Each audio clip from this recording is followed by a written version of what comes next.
Now, when you say baseball memorabilia, I had no idea it was this extensive. Yeah, well, I got a little carried away. It's my nature. I'm a bit of an obsessive. So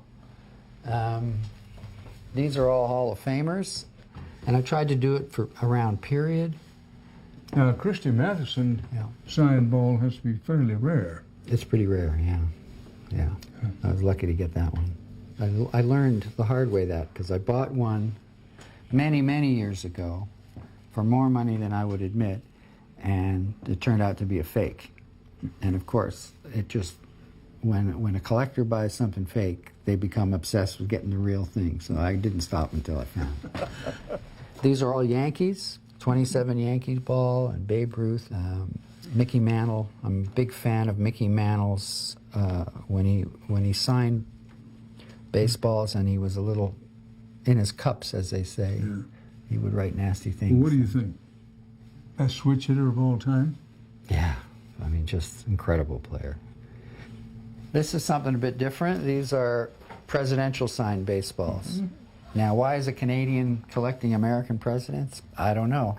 It's just a part of the study of Americana, I guess. So these are some I'm particularly proud of, because these are first pitch balls from the 1961 season, both signed by John Kennedy and Lyndon Johnson. You know, Geddy, not only have you spent a lot of time on this, but not to put too fine a point on it, you've also spent a lot of money with this.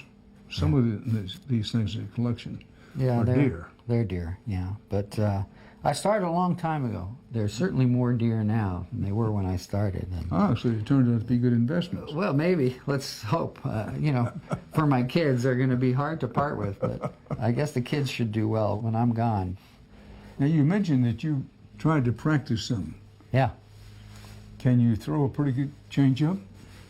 I can throw a pitch. I was fortunate in, I think it was 2015, the Blue Jays asked me to throw at the home opener first pitch, and I practiced like hell, as you can imagine, and I brought my glove, and I was practicing in the tunnel there before the thing, and I was doing a radio interview, TV interview beforehand, and the commentator said, "Why do you have your glove? Are you expecting a comebacker?" And I said, "Well, it just feels unnatural to throw a baseball without a glove on your hand, right?" So, and I threw a perfect curveball for a strike. And unfortunately for that day, I think it was the only strike any Blue Jay player had thrown that day. But These are colorful balls here. These are really cool. There was a minor league umpire named George Sosnick who, in his spare time, would paint events from baseball games, and I became a real fan. And sometimes he would get an autograph, like their Cy Young signed it, and then he would trace over it, which ruined the autograph's value, but at the same time turning it into his own piece of art. Oh, I see. Yeah. Cy Young himself. I got pretty obsessed with them, but they're beautiful. I think they're beautiful pieces of Americana and folk art. And these are all game-used baseballs.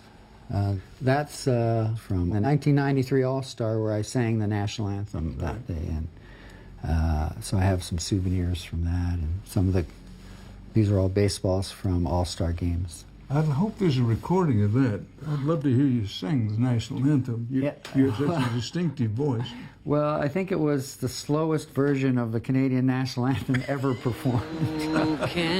My friends would tell me it felt like that went on forever, Ged. You know, it's like there was this echo in the stadium, right? And so I had to slow it down, otherwise I would have been singing at a tune. Well, beautiful as it is, it's not exactly the shortest national anthem. No, it's not.